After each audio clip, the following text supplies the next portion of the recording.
Well, on to our next report, we have this news that we got from Kenny Ashu's wall that on yesterday proves that General Efang is dead. He was dumped in a military bag on the road, according to reports we got.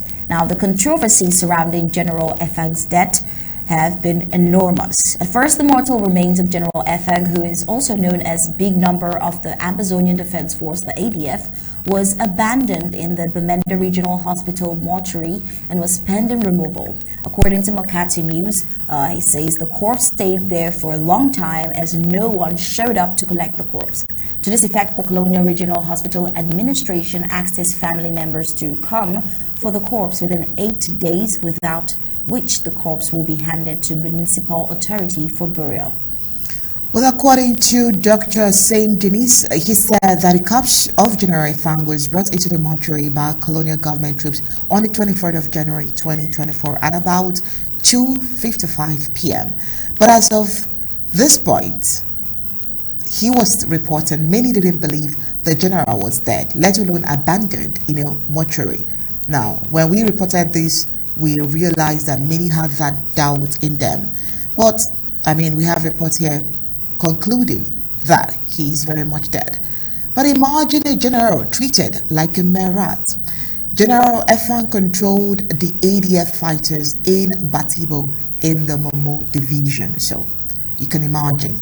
He was a proxy working with the Colonial Republic of Cameroon, but then the same military he worked for went against him, pulled him out from the hospital bed at Big Bingo in Belu subdivision of Boyo division on the 24th of January 2024, where he was receiving treatment after being wounded in an attack carried out in the camp in Batibo by the military. So it's a case of being used and dumped, and I'm sure that no one wants to go through that phase. Well, the image of his abandoned corpse has been trending all over the social media for over 24 hours for those still in doubt of his death. This should serve as a little lesson for Amazonians who are still in evil communication which corrupts good manners with the black legs, and those against the success of Amazonia to see how others are maltreated and taken advantage of the situation to join the ASA and be properly taken care of by the government of Amazonia led by Dr. Sacco.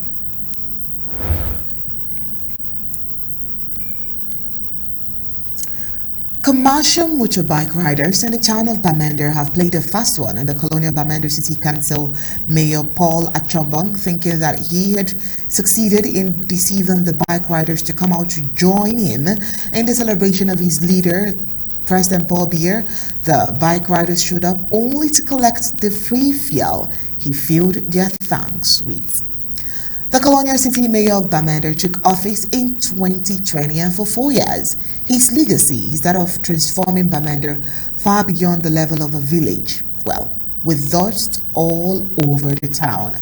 After 4 years of not carrying out any developmental plan to better the lives of the people, he fails to know what the people are doing and fails to know that the people are watching as well, knowing that if they don't come out to take part of the money he's squandering through free fuel, he will still waste it on other frivolous ventures and they will have nothing.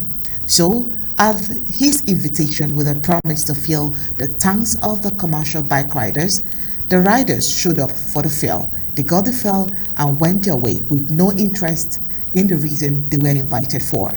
Well, in Bamenda on Tuesday, February 13th, 2024, which happens to be the birthday of the colonial president, Paul Biya, some hand-picked commercial motorcycle riders had an opportunity to eat a share of the national cake from the hands of selfish politicians. The supposed celebration of Paul Biya's 91st birthday in Bamenda sparked mixed reactions amongst the people, some questioning whether it is appropriate to celebrate while conflict and socio-economic hardship persists. The allocation of significant funds for fuel by the Bamenda City Council had raised concerns among citizens. While some bike riders appreciated the free fuel, others wondered if people should be enticed with fuel to celebrate the supposed head of state.